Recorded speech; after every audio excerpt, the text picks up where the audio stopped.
(7월 19일) 수요일 생명의 말씀입니다. 오늘 본문은 사무엘하 18장 1절부터 15절까지의 말씀입니다.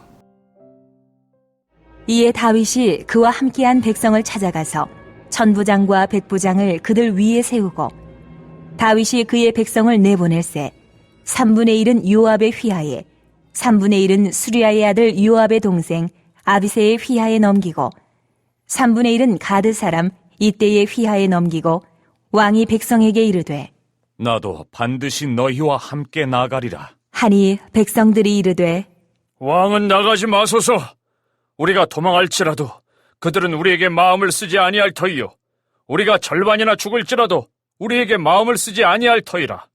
왕은 우리 10,000명보다 중하시오니 왕은 성읍에 계시다가 우리를 도우심이 좋으니이다. 하니라. 왕이 그들에게 이르되 너희가 좋게 여기는 대로 내가 행하리라. 하고 문 곁에 왕이 섬에 모든 백성이 100명씩 1000명씩 배를 지어 나가는지라. 왕이 요압과 아비새와 이때에게 명령하여 이르되 나를 위하여 젊은 압살롬을 너그러이 대우하라. 하니 왕이 압살롬을 위하여 모든 군 지휘관에게 명령할 때에 백성들이 다 들으니라. 이에 백성이 이스라엘을 치러 들로 나가서 에브라임 수풀에서 싸우더니 거기서 이스라엘 백성이 다윗의 부하들에게 패하매 그날 그곳에서 전사자가 많아 20,000명에 이르렀고 그 땅에서 사면으로 퍼져 싸웠으므로 그날에 수풀에서 죽은 자가 칼에 죽은 자보다 많았더라. 압살롬이 다윗의 부하들과 마주치니라. 압살롬이 노새를 탔는데 그 노새가 큰 상수리 나무 번성한 가지 아래로 지날 때에 압살롬의 머리가 그 상수리 나무에 걸림에 그가 공중과 그 땅 사이에 달리고 그가 탔던 노새는 그 아래로 빠져나간지라. 한 사람이 보고 요압에게 알려 이르되 내가 보니 압살롬이 상수리 나무에 달렸더이다. 하니 요압이 그 알린 사람에게 이르되 내가 보고 어찌하여 당장에 쳐서 땅에 떨어뜨리지 아니하였느냐. 내가 내게 은 10개와 띠 하나를 주었으리라. 하는지라. 그 사람이 요압에게 대답하되 내가 내 손에 은 1,000개를 받는다 할지라도 나는 왕의 아들에게 손을 대지 아니하겠나이다.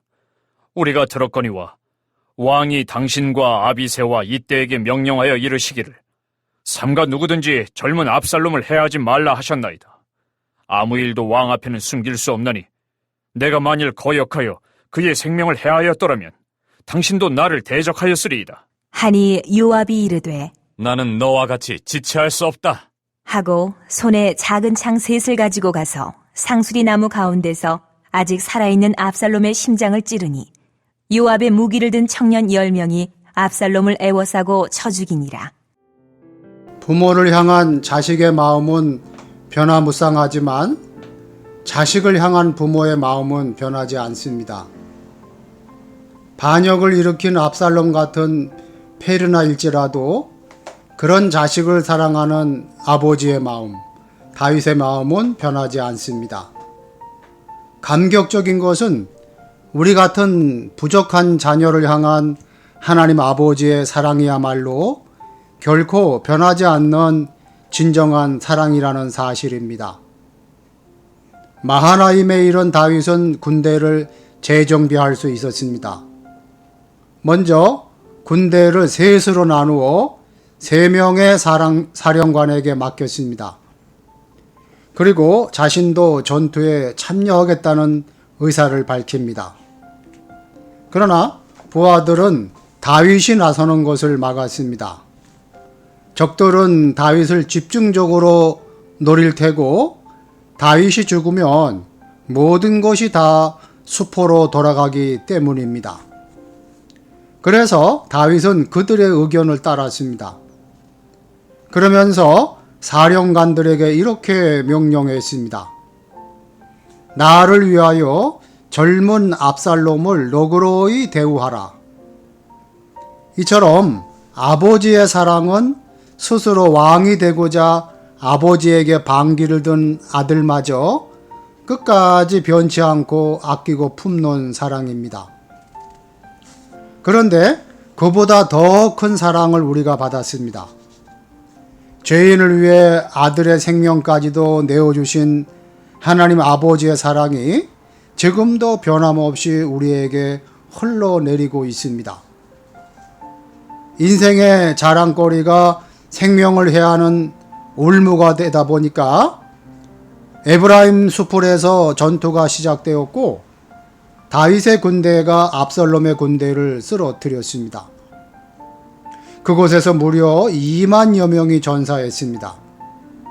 성경은 그날에 수풀에서 죽은 자가 칼에 죽은 자보다 많았더라라고 기록하고 있습니다.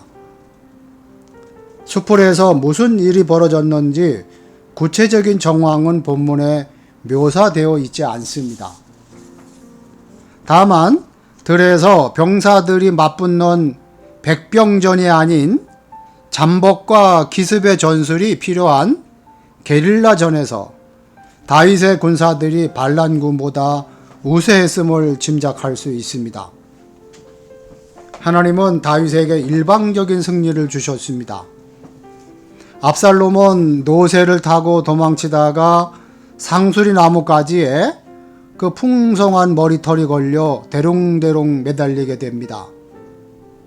평소에 자랑스럽게 여겼던 풍성하고 아름다운 머리털이 그의 목숨을 앗아갈 올무가 되어버린 것입니다.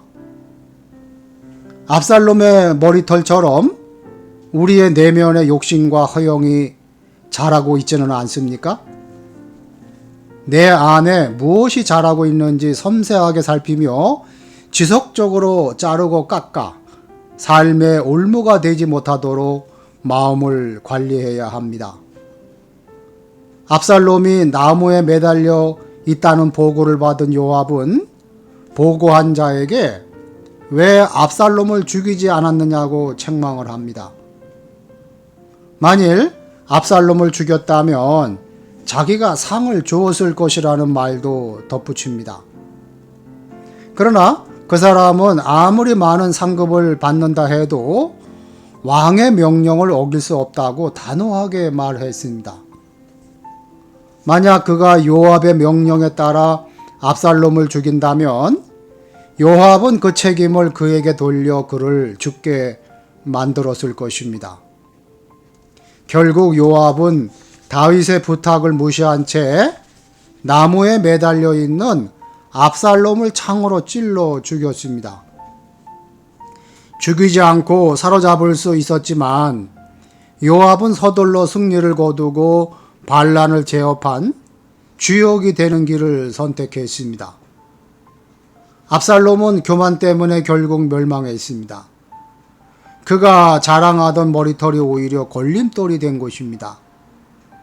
그는 역시 교만하고 독선적인 요압의 손에 죽임을 당합니다. 아버지 다윗의 사랑에도 불구하고 압살롬은 멸망에서 벗어나지 못했습니다.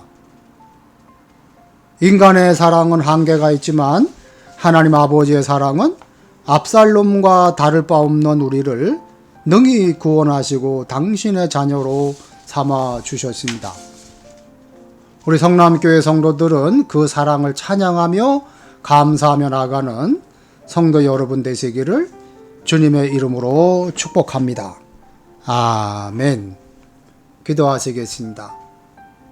하나님 아버지, 오늘 말씀을 통해서 우리 자신을 빛낸다고 생각했던 인간적인 자랑이 어떠한 최후를 맞이하는지 그 결국을 깨닫게 하여 주시옵소서. 또 보잘것없고 허망한 자랑거리에 자존심을 세우며 교만을 부렸던 저희들을 용서하여 주시옵소서. 교회학교 여름성경학교 수련회가 하나님 은혜 가운데 잘 진행되게 하여 주시옵소서. 비전센터를 잘 활용하여서 다음 세대들을 세워주고 지역사회를 섬기는데 크게 쓰임받게 하여 주시옵소서. 예수님의 이름으로 기도하옵나이다. 아멘.